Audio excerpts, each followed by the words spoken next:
And thank you for joining us today. We're very excited to be hosting this online webinar with Bruce Pearson for teaching percussion for the non-percussionist teacher. My name is Carly Cummings, and I work here at the Neil A. Kjos Music Company in San Diego, California. I'm here to welcome you all, and I'll be moderating the Q&A session at the end of the presentation.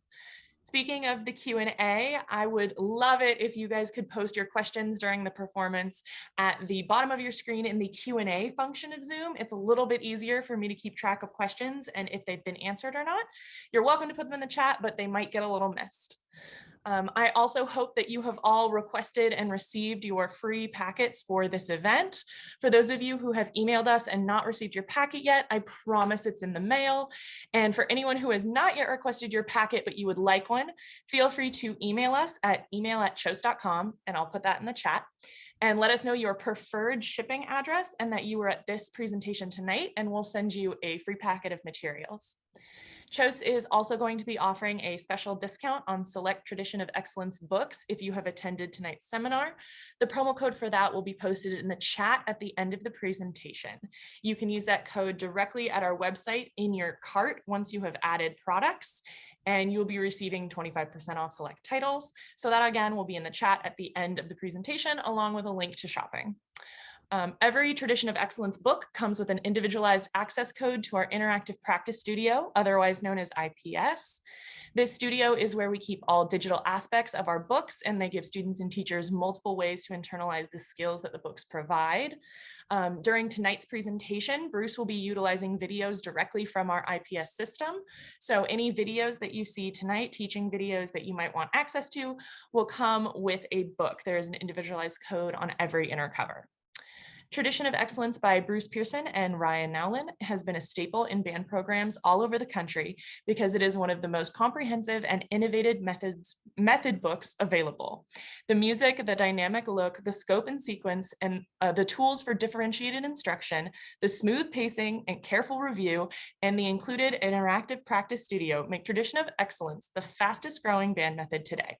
With auxiliary repertoire, including holiday classics, concert time, the Tradition of Excellence in chamber music, your band can use the same method to learn anything you would want to program on concerts, preparing them for anything they might face in the future. Thank you so much for joining us tonight, and that is my introduction for Bruce.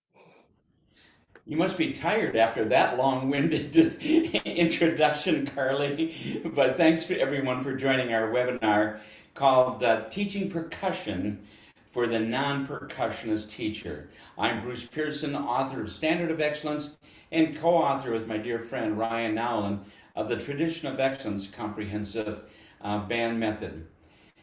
In this session today, in our clinic session, one of the things I want to emphasize is that I believe that it's important for us to start our beginners as percussionists, not drummers, percussionists. The difference, of course, is that drummers play drums. Percussionists need to learn how to play from 5 families of instruments. Drums, of course, and there's a whole array of drums, but drums, mallets, and again, a whole array of mallets, drums, mallets, timpani, auxiliary percussion, and drum set. That's what percussionists need to know how to play. Now, my preference is, and I taught for well over 30 years, and my preference is that I like to start the beginners on both mallets and on drums simultaneously. Over the years I've evolved. I remember the early days of my teaching, I just started the kids on drums, and I found there was a huge reluctance for them to start then playing on mallet instruments because they were getting to be somewhat proficient on their snare drum, and they didn't want to necessarily take up the mallet instruments. So I favor that. And so for that, I'm going to show you some techniques on many of the instruments, but I want to start off with how we set up the Tradition of Excellence and how the book is set up to accommodate what I think is the best way of going about teaching, again, percussionists, not just drummers. So what I'm going to do is I'm going to open up page 4 and 5 and 6, but here's page 4, the very first example. And if you'll notice that you could, should you choose, play just the top line, mallet, and it's going to be on one pitch all the way through these early exercises because we're going to want to teach rhythm to the kids. Or, should you choose, you could start them all on drums. But my preference is that you start them on both drums and mallets. And here's how I did. Let's suppose for a moment that you have 6 young budding percussionists. And so what I did was, in my situation, was I had them set up on drums and then moved over to their mallets. So they learned them simultaneously. And so along with that, I wanted to also incorporate the business of then starting to add auxiliary percussion instruments.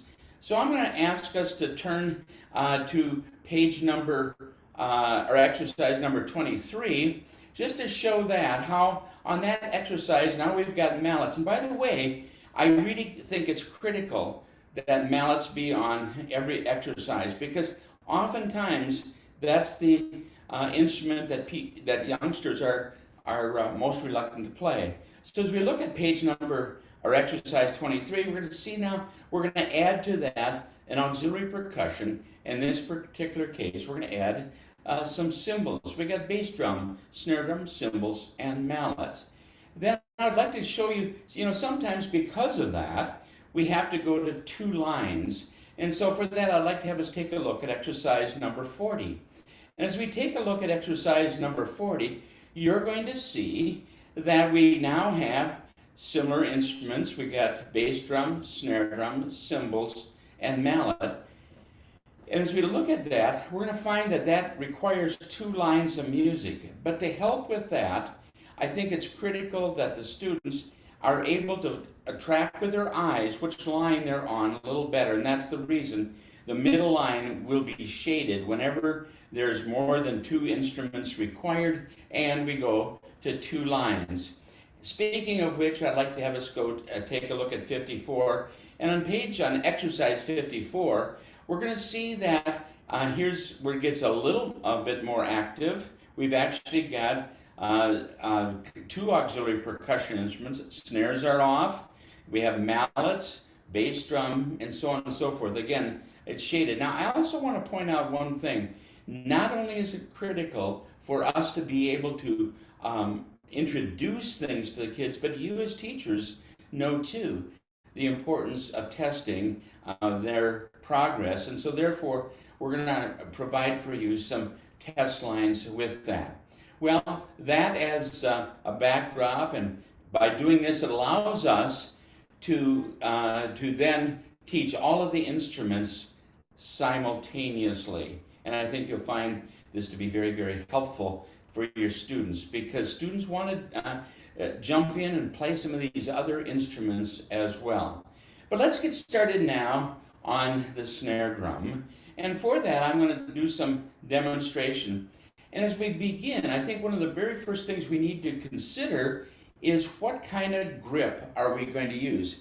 Now, some people may say, well, you better set up the drum first. And of course, that's going to be important. And the reason I start with the grip is because the grip will dictate how the drum is set up.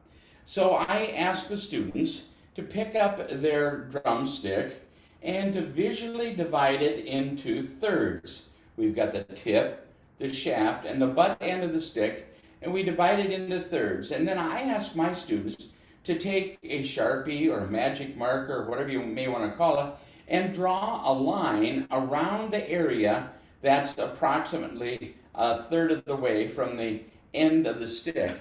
And then because we're going to deal with what's called a match grip, I ask them to then match it on the other stick as well. Now there's 2 basic grips.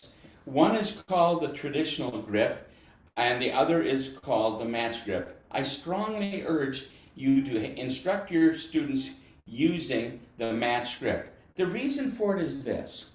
When we take a look at the match grip, we want to make certain that each sound of stroke that we make on the drum is that the left hand and the right hand have a matched sound. If you're using the traditional grip, such as I'm demonstrating here, basically it's a different movement, therefore it's more difficult to have both sticks have an equal sound. Also too, this becomes the grip for the mallets. This becomes the grip for the timpani. Even the cymbals are held this way. So it's really teaching them one way to play many of the instruments. Now let me get to be a little bit more specific now on how we teach the grip.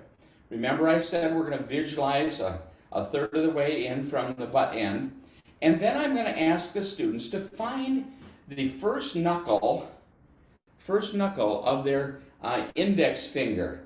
And then I'm going to ask them, because there's a little line creating that knuckle, to then make an X with the mark on the stick and the line on their first knuckle.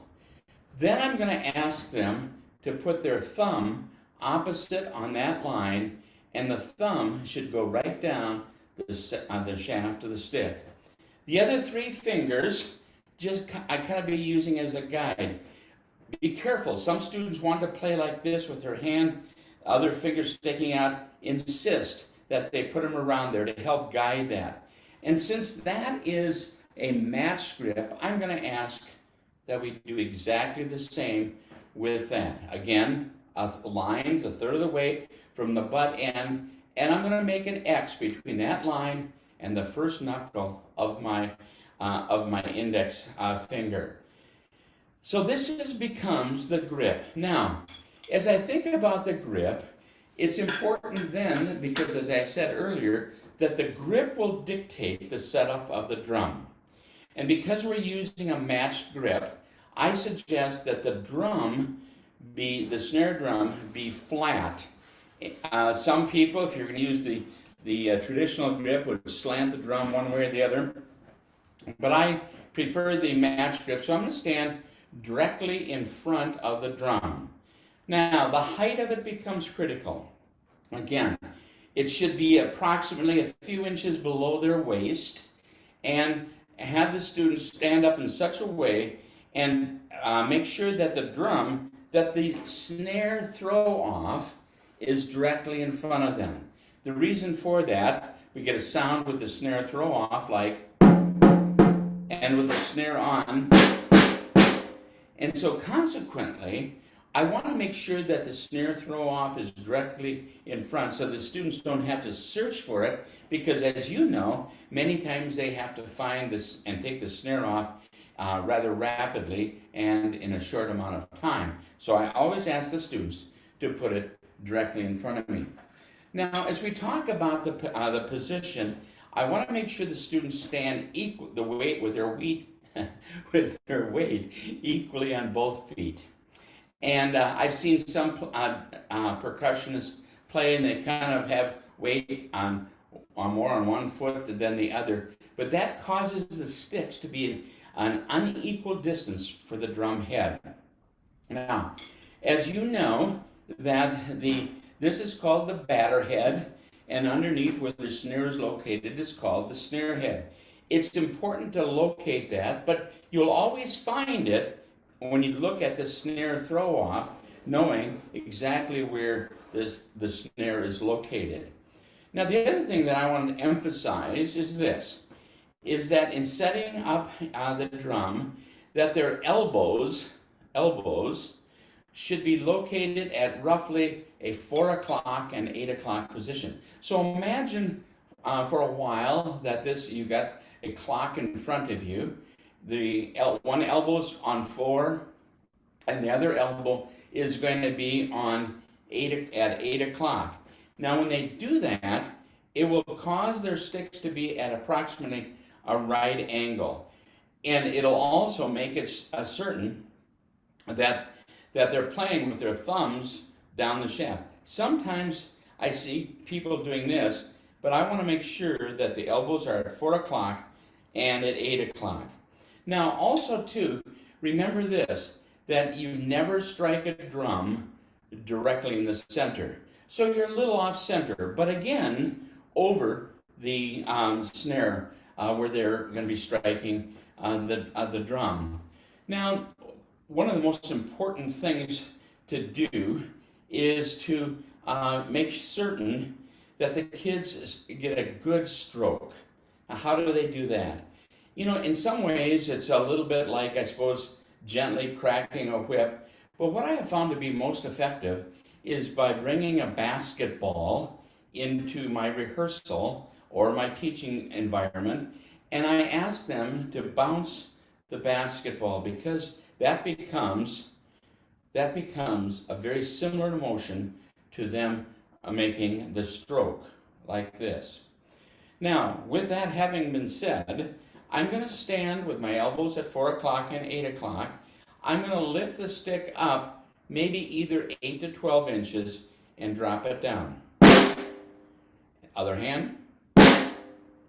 So that's how I create the stroke for the kids. Now, what I'd like to do now that we've acquired a sense for standing, creating a stroke, where to strike the drum, elbows at 4 o'clock and 8 o'clock, I'd like to have us take a little bit of an excursion through how I suggest that you start your kids. And so for that, I'm going to take a look at page number 4, which we saw just a moment ago.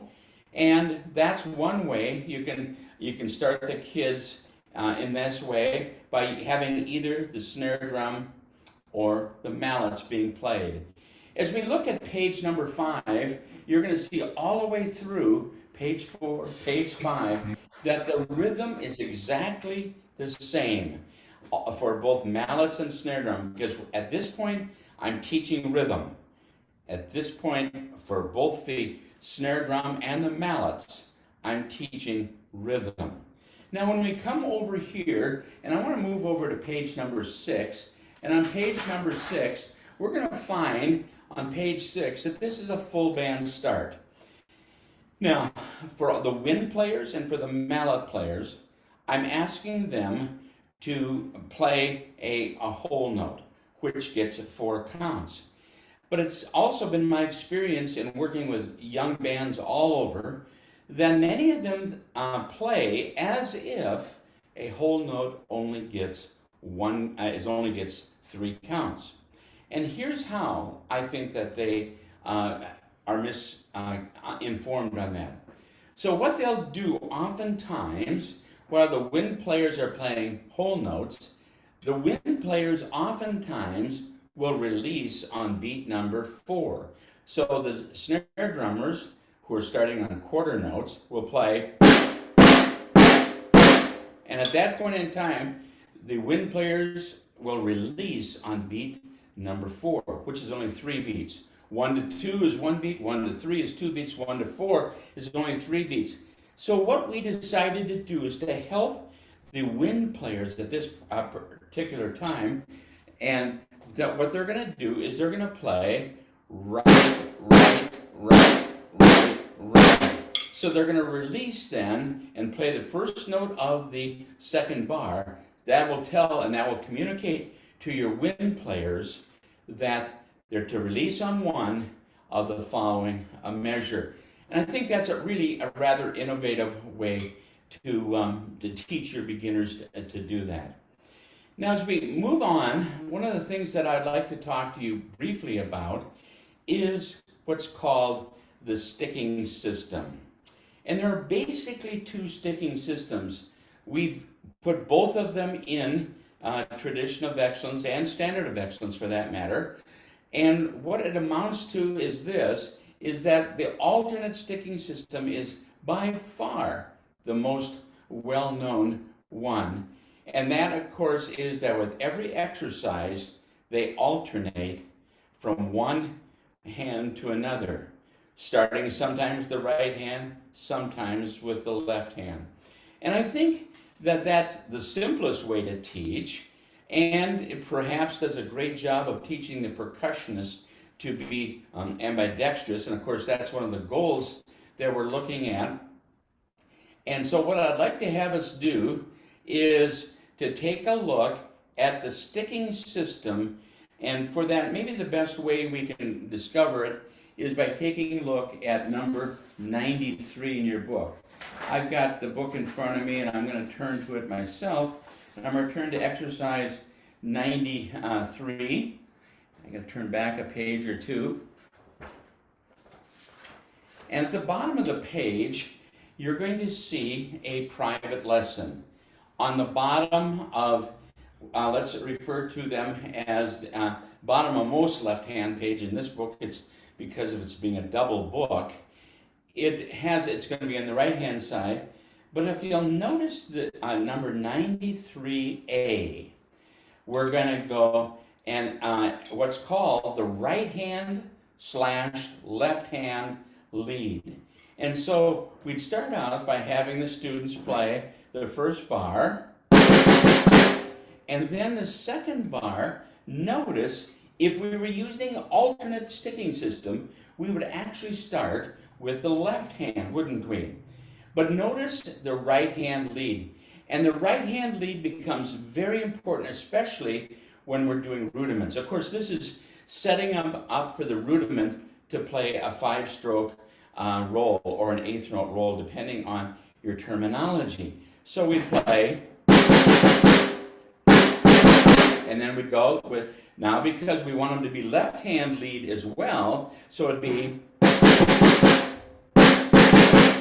and by doing that, you're going to set them up to be able to play a great 5-stroke roll or an 8th note roll. And you can see both A and B have that available. So again, my recommendation is that you follow the sticking that I've provided for you in the book, and the kids will then become proficient on both the alternate sticking system as well as the right-hand lead / left-hand lead starting system.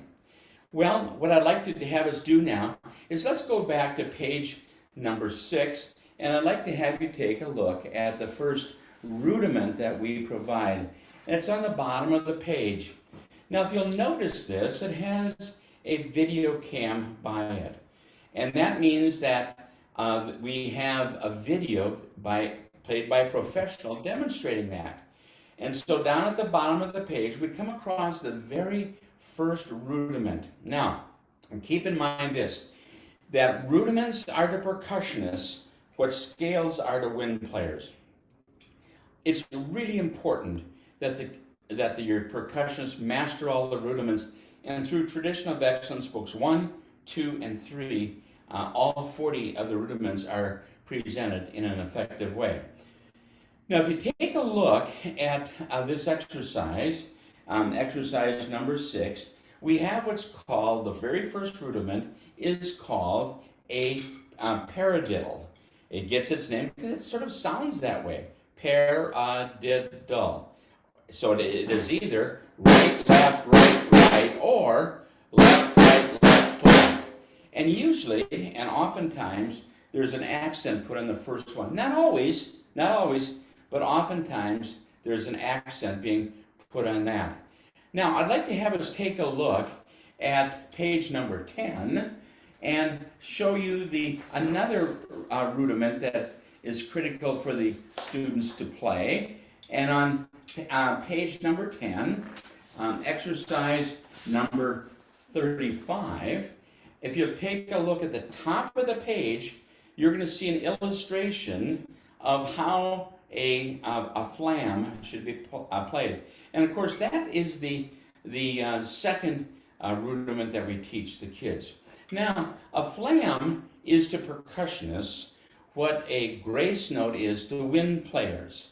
Now, to play that, remember that the sticks always come back to their starting position, but to play a right flam, we start with the left stick closer to the drum than the right stick. Remember, this is a right flam.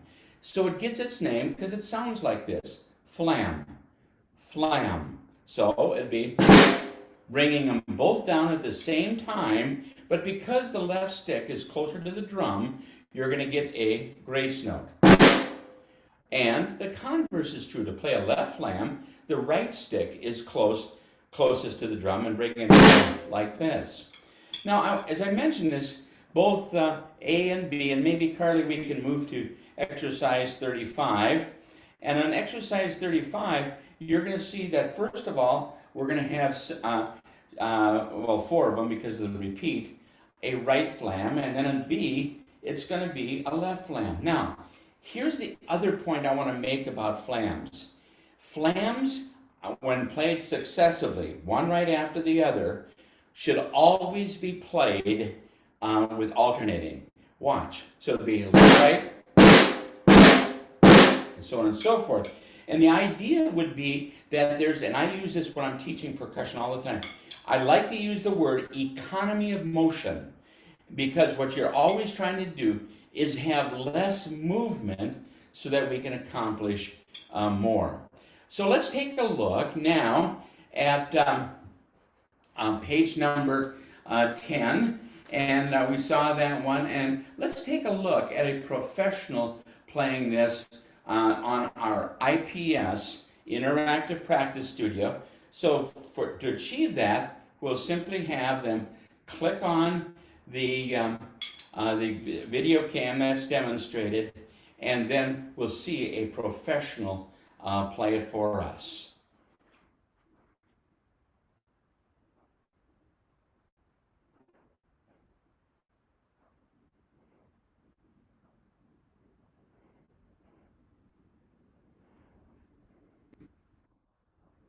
Flam and alternating flam.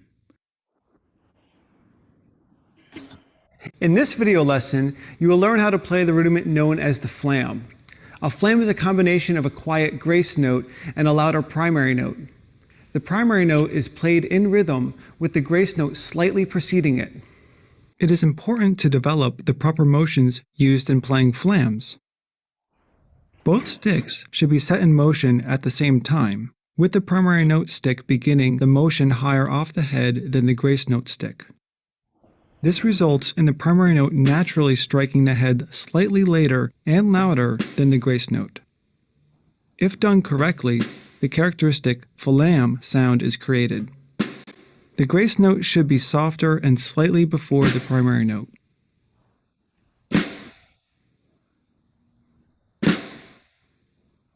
Begin the flam motion with your left stick 1/2 to 2 inches above the drum, and your right stick 3 to 12 inches above the drum head. Then, simultaneously, begin the stroke motion with both sticks, allowing the distance between the sticks to naturally create the flam sound. Now, let's do the same thing with your right stick 1/2 to 2 inches above the drum, and your left stick 3 to 12 inches above the drum head. Make certain that you don't start the flam with both sticks at the same height and simply alter the speed at which the sticks travel to the drum. This creates a sloppy, uncharacteristic effect.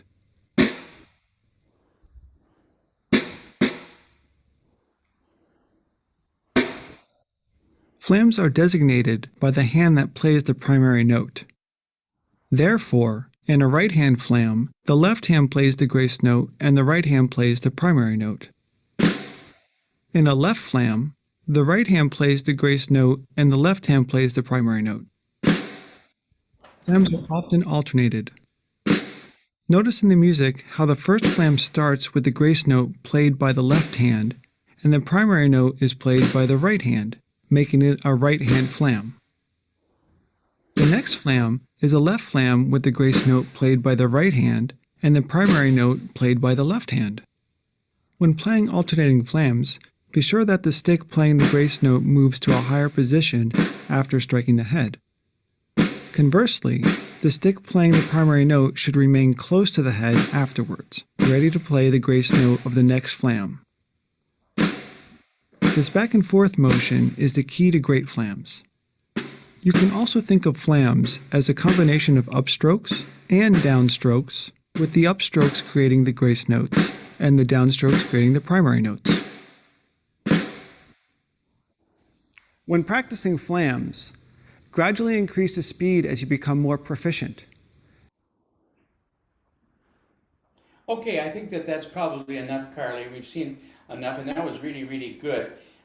One of the other important features and one of the other important components of being a good percussionist is learning how to roll properly. Now, as I say that, there are two kinds of rolls. One is called the multiple bounce roll, and two is called the open double stroke roll. I personally believe that all percussionists should be able to master both the multiple bounce roll and the open double stroke roll. But let me show you how I recommend that they learn to play a multiple bounce roll first. And then I'm going to add a little later showing the open double stroke roll. So we're going to turn to page 8, exercise number 21. Now with this exercise, we're going to first of all show it on just a sound on a multiple bounce roll as we look at the very first A, how to achieve that particular sound. So we're going to go. And so with one stroke, what happens, there becomes multiple bounces and multiple sounds. And so on and so forth. So in looking at that exercise, I would have the students play on letter A, and again, right over the snare, I would have them play, but slightly off center, going.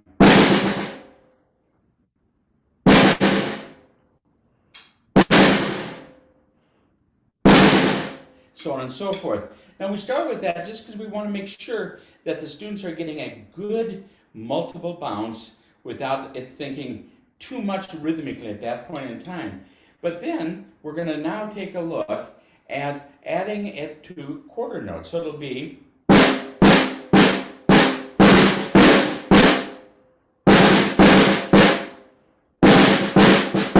and so on and so forth. Now, because now we're starting to master it and getting that feel of the multiple bounce. And so then what I'm going to ask the students to do as they progress through their studies, I'm going to ask them to take a look at page number 16, and whereas we were putting the multiple bounce on to quarter notes, now I'm going to ask them to do it to eighth notes. So I'm going to have them look at exercise 60 that appears on page number 16. So we're now going to have them do the same motions, but we're going to play it now on eighth notes, like.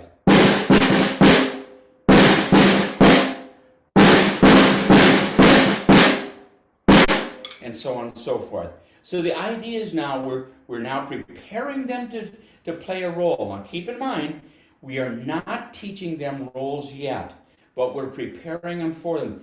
Like everything we do in education, we build on what came before. And in this particular case, we simply want the students to feel as though they have understanding of putting a multiple bounce on various note values. So we've done quarter note, we've done half notes, quarter notes, eighth notes. Let's take a look at page number 26 and on exercise number 106.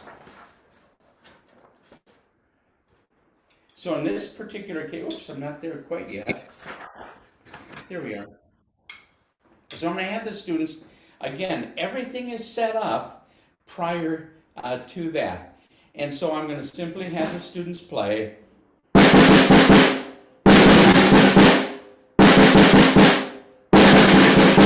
And if you'll notice, what I showed here is that right below that, I've showed the same sticking pattern for them because it's been my experience as a teacher that students, oftentimes when they see a roll, in this case, a quarter note roll or a 9-stroke roll, if you're using open double stroke roll, that I find that sometimes the students think they have to use faster hand motions for that, which is certainly not the case at all. So let's take a look at a professional, again, Stephen Solik, playing the this exercise using our IPS or video cam. Again, it should provide really a good model for the students.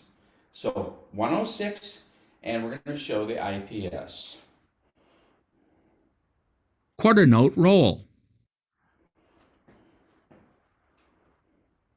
The purpose of a roll is to sustain the sound on a percussion instrument. On snare drum, there are many types of rolls and two basic ways to perform them. We'll begin by concentrating on the quarter note roll, played using the multiple bounce stroke technique. The quarter note roll employs 5 hand motions or primary strokes, 4 multiple bounce strokes played on 16th notes, and a single stroke at the end. The single stroke sometimes receives an accent. When learning the roll, first play the primary strokes.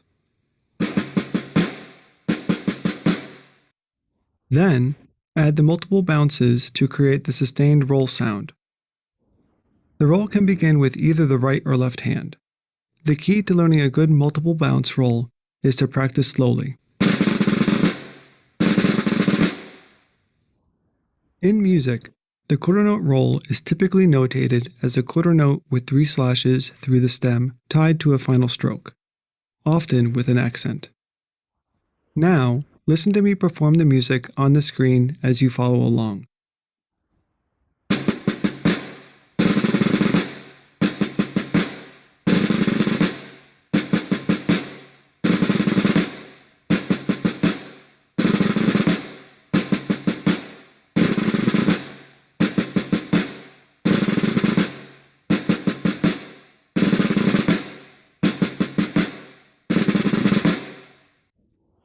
This time, that's perhaps enough.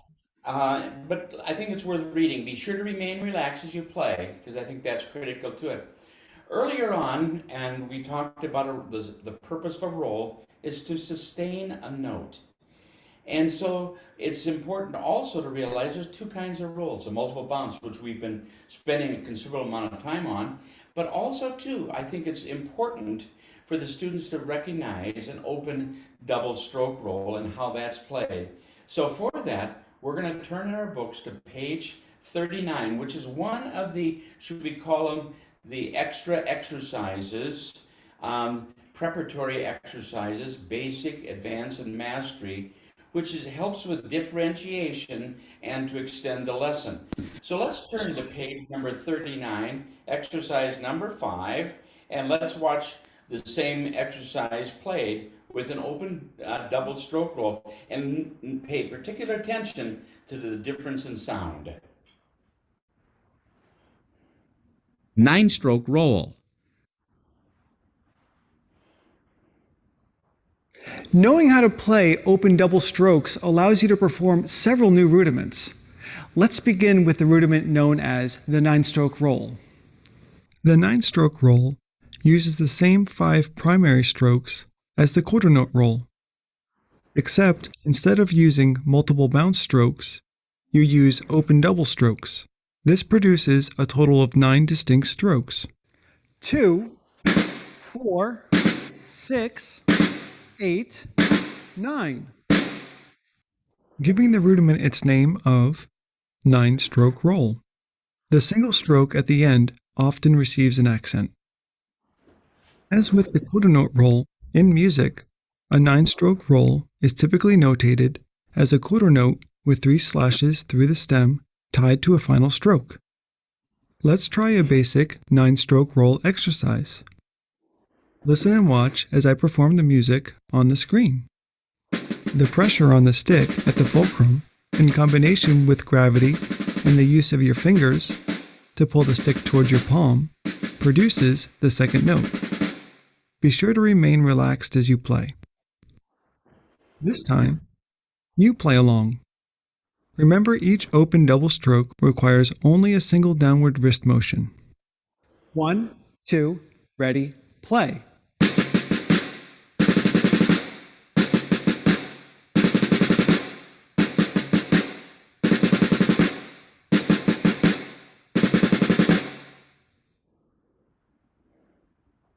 Learn to play all rolls, including the 9-stroke roll, slow and fast, and back to slow.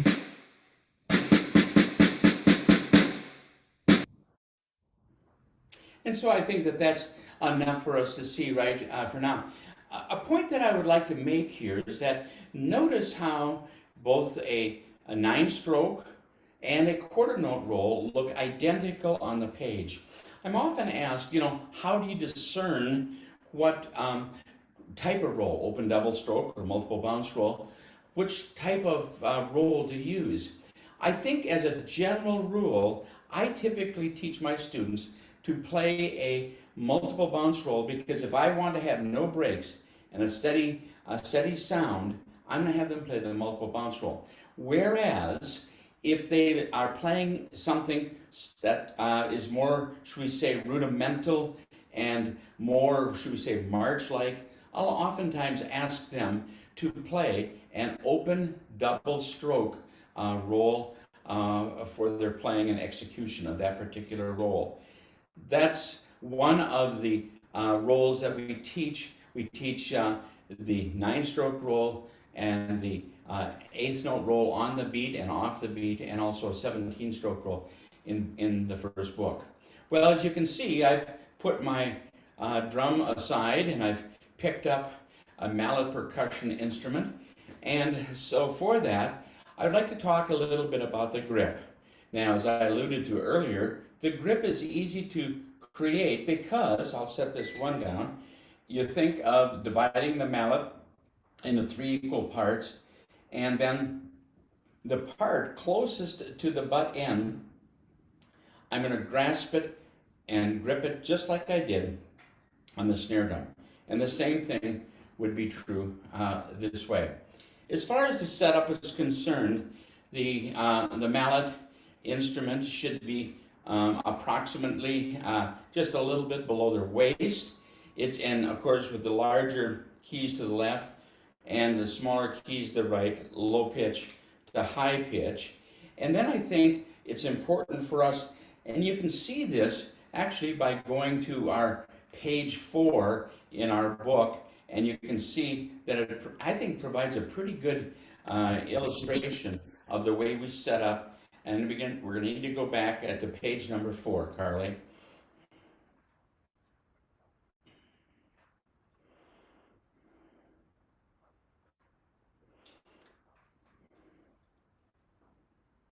If we're struggling with that a little bit, maybe I can just simply demonstrate it from here, Carly, rather than using the picture in the book. But you'll have to just trust me in that we will have a good setup for each and every one. So let me demonstrate. So what I'm going to do is, again, like on snare drum, I'm going to put the weight on my weight on equal weight on each foot. And what I'm going to do is, again, have my elbows at 4 o'clock and at 8 o'clock. And then what I'm going to do is, the stroke is so similar to the snare drum that it's a feeling of bouncing a ball, but also you strike and lift. So for example, if I'm going to strike a note, I'm going to turn my body ever so slightly and strike. Now, where I strike is very important. I'm going to try always to strike in the middle of the bar, because that's going to produce the very best sound. And I'm going to strike it and lift, strike and lift. Or, and so on and so forth. So on and so forth. Now, as I get up to the higher pitches, I'm going to turn my body ever so slightly and be able to play up here. Now, as I mentioned, the very best sound is in the center of the bar. Occasionally, during rapid passages, and particularly if it's a chromatic passage where we have to play very rapidly, you may have to have the students strike the end of the bar. Here's a better sound. Here's a sound not quite as good. But what you always want to avoid is striking at what we call the node. The node is where the bar is fastened. You want to avoid that. So those are the techniques that I suggest that you play. So for most passages, they're going to alternate their sticking. And what's going to happen is also, too, that they're going to try to strike as much as possible in the center of each bar except where required for rapid technical passages. You know, I've been talking a lot about the drums and mallets, and earlier I mentioned that there's a whole array of drums. And one of the drums that is important for us to teach properly right from the very beginning is the bass drum. So for that, I would like to have us go to the video on page 2B. There's a video on how to play the bass drum. And Carly's got it already queued up. So let's take a look at that video, shall we please?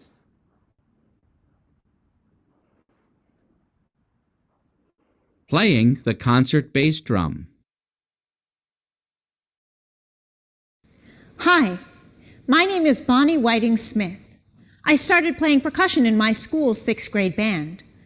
My love of music has taken me all over the U.S. and throughout the world, playing professionally with orchestras, percussion ensembles, chamber music groups, and as a soloist.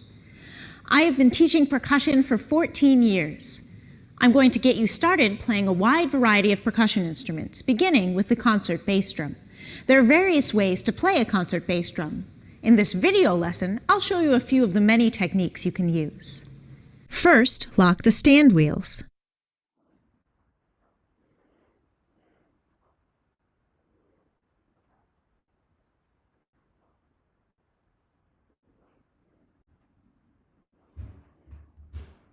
Then tilt the drum slightly.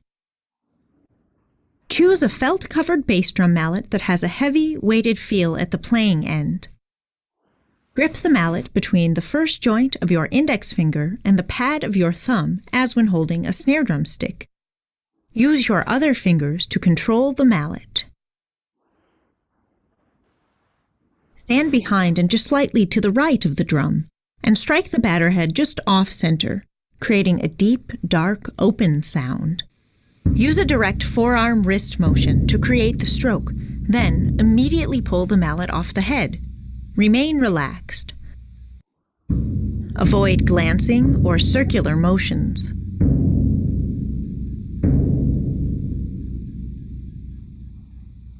A concert bass drum rings naturally after you strike it.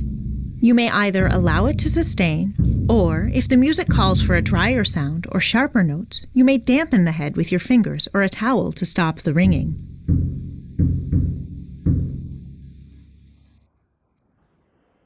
Listening to the music will help you to determine the amount of dampening needed, if any. For more complicated music, you may need to choose a pair of matching bass drum mallets and adjust the position of the bass drum. If necessary, stand on a stool to align yourself properly with the instrument.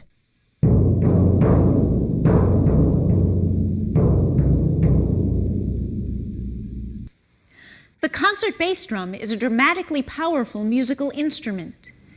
Experiment with different mallets, playing areas on the head, and stroke and dampening techniques in order to achieve a sound that's right for the music you are playing. You know, all of the instruments that are displayed on in the beginning of your Tradition of Excellence book have their own video. And we've just shown you a few, but I want to show you one of the auxiliary percussion instrument videos. And so therefore, I'd like to have us take a look at the woodblock video that we see that you can acquire just simply by going to the IPS or Interactive Practice Studio and then making sure that you've got that. But in this particular case, we're going to see Bonnie again playing the video. So keep in mind, every instrument that is used throughout the books has, in fact, a video demonstrating its proper technique. Let's take a look at Bonnie demonstrating this. Playing the woodblock. The woodblock can add rhythmic interest and musical color to a composition. I'm going to show you a couple approaches to playing the woodblock. With one hand, hold the woodblock from the bottom. Do not squeeze too tightly. With your other hand, grip a medium-hard rubber mallet in a relaxed fashion using your normal grip. Imagine that you are drawing the tone out of the woodblock. Listen to the sound created and adjust the striking area to create the best tone. In certain situations, you will be required to play the woodblock while it rests on a soft, flat surface.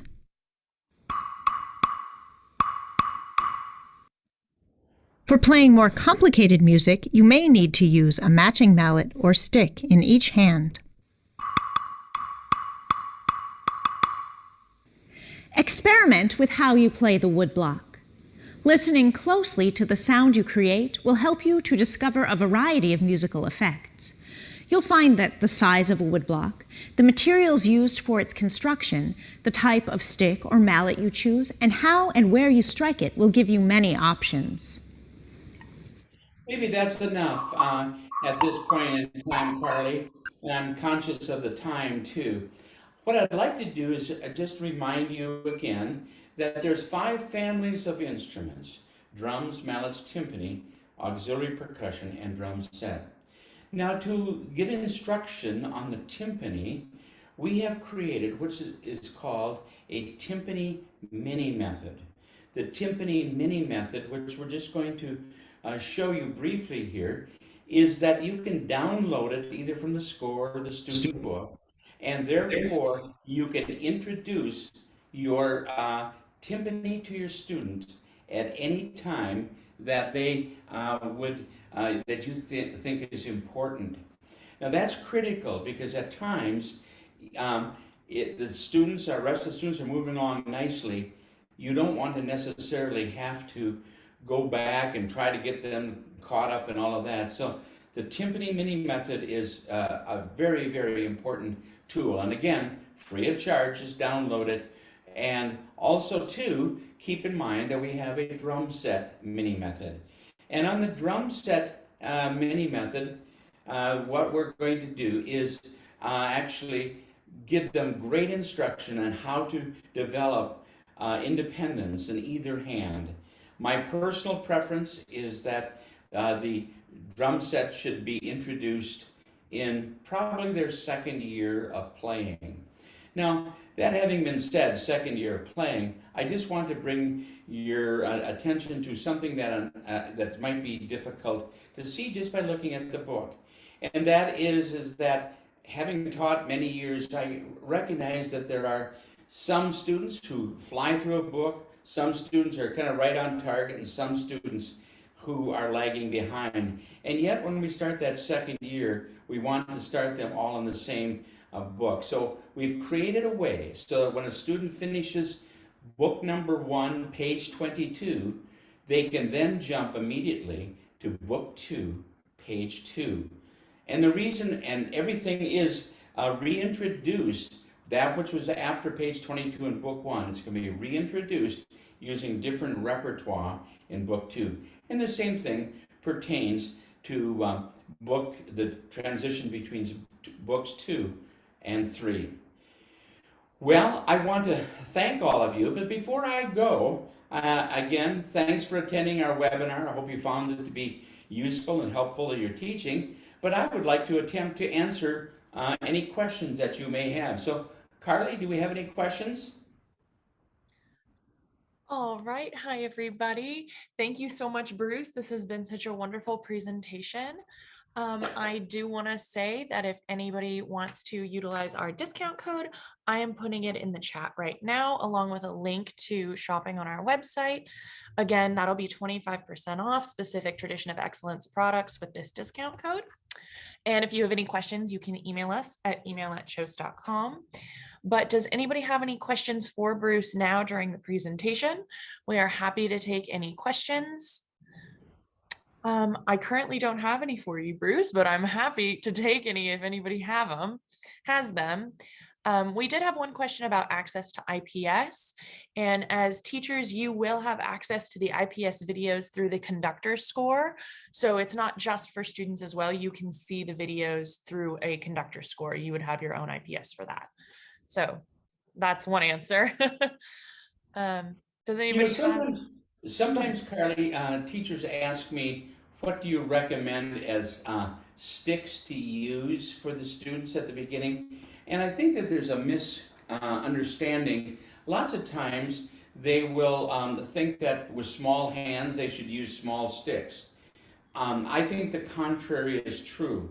And so, for example, I had them use, my beginning percussion students, snare drum, have them use slightly larger sticks. And so if you're using Vickforth sticks, it's the Vickforth General that I like to have them use. They'll have better control of it being a larger stick than if it is a smaller stick. So hopefully that will clarify that type of question. That's very helpful. I think that cleared up a lot. We do have one question. Do you have any recommendations for getting students excited about playing mallet percussion? Yeah, and just basically, I think that what I always did was I not only, as I said before, in the 30 plus years that I taught in the public schools, I never started a drummer. I always started percussionists. But in order to garner their support, I always had a meeting with the prospective percussionists and their parents or guardians. And I explained to them that I'm not teaching them, your child, to become a drummer, but I'm teaching them to become a percussionist. And then I think the other part of that is that, as I said right from the get-go, is that we teach either mallets first or in combination with the snare drum. And as I said, I basically had my kids number off 1, 2, 1, 2, 1, 2, 1. Always had too many drummers. 1, 2, 1, 2, 1, 2. And then I had the ones play drums and the twos play mallets. And then on the next exercise, we reversed it. And so it's important if we do that, that they don't miss out on a critical thing. Or you may want to have the students play that exercise again, but on their new instrument. So it becomes, from my perspective, they really don't have a choice, but from the beginning, I show them that they're percussionists and emphasize that as well. That's great. We have one more question about starting students. Do you recommend teaching the percussionists without the rest of the band at first, or do you want to combine them from the beginning? Well, I think it's always a good idea, wherever possible, to start students in a like instrument class before you bring them in together. And I say the same thing would be true for the woodwind players or the brass players. I think it's always best. Now, sometimes our schedules don't allow for that. So then you have to teach the group as a group lesson or a family of instruments. And so, but I had a lot of success, I think, teaching a percussion class. First of all, I pulled them aside and we had a special time to meet. And I think that was very, very helpful for their progress. That's super smart. I think starting them separately makes sense. Do you have any suggestions on how to motivate students to practice? Yeah, I do. And remember this, is that everybody wants to be a winner. And so what I like to do is to practice, to make sure that you tell them how to practice. Sometimes we get comments from teachers who are saying, the accompaniment recordings are too fast, even though we have an ability to slow them down into 3 specific speeds. But that's because when that happens, it's usually because the students always start at the beginning. So they practice the beginning a lot and then sometimes practice the end. So I think it's important. And what I try to do is I always start with a warm-up. Then I try to make sure that they play something familiar. And so you may go back a page or two and say, let's play this exercise. So they have some sense of confidence and some sense of accomplishment. And then I'll say, let's isolate this particular thing. And so it might be that what we are doing when kids don't practice, we might be giving them too much too soon rather than having them master these 2 bars. And that's true not only for percussion, but for all of the woodwind and brass players too. And then remember, once you tear it apart, in other words, we're going to practice these 2 measures, then you've got to contextualize it by putting it together with the rest of the piece, and then always end a rehearsal with something they really, really enjoy playing. And that's how I suggest that they practice. Yeah, keeping them excited with rep is a great choice, I think. All right, we have one more. Do you have any recommendations for having a mixed ability group? I have some students who have serious chops on percussion and drum set, even better than mine, and then also almost beginners. They have been tolerating each other well, but they're beginning to get frustrated as the year is winding down. Sure. And what we're talking about is, that which we as music teachers, band directors have been doing for years, but now we've got a fancy word we've put on it, and it's called differentiation. And so what we want to do is we want to be able to, for those who are struggling, we want to make sure that they're successful too. But for our high flyers, first of all, I ask them to buddy up and I put a high flyer with a kid who maybe is struggling a bit, but then I ask them to let's take a look at what we refer to as the Mastering Excellence exercises that start on page 38 in their books. And then what we say is, okay, let's do the basic exercise. Okay, now, those of you who are sort of the middle of the roaders, you do the advanced preparatory exercise, and the high flyers, let's have you do the Mastering Excellence exercises. And in that way, I have found that the kids will push because they want to always move up from basic to advanced and advanced to mastery. That definitely makes sense. I think that's a very smart idea. All right. I think that's all the questions that we have tonight. I want to thank you guys so much for joining us tonight. Thank you, Bruce. This has been a wonderful presentation. I'm going to put the information about the discount code in our chat one more time. Bruce, do you have any closing comments? Well, none other than I certainly want to wish you all a great remainder of the school year, and then get some relaxation time in. Take a good summer break and come back, and during that summer get your batteries recharged and come back with the great energy to energize your students, who in turn will energize you. So wish you a great opportunity to finish the year well, finish the year strong, and I thank you all for what you're doing to help students enjoy music and the process of music making. Bye now. I second that. Have a wonderful end of your school year and good luck with any upcoming performances you all have. Thank you all for joining us tonight. Have a wonderful evening. Bye.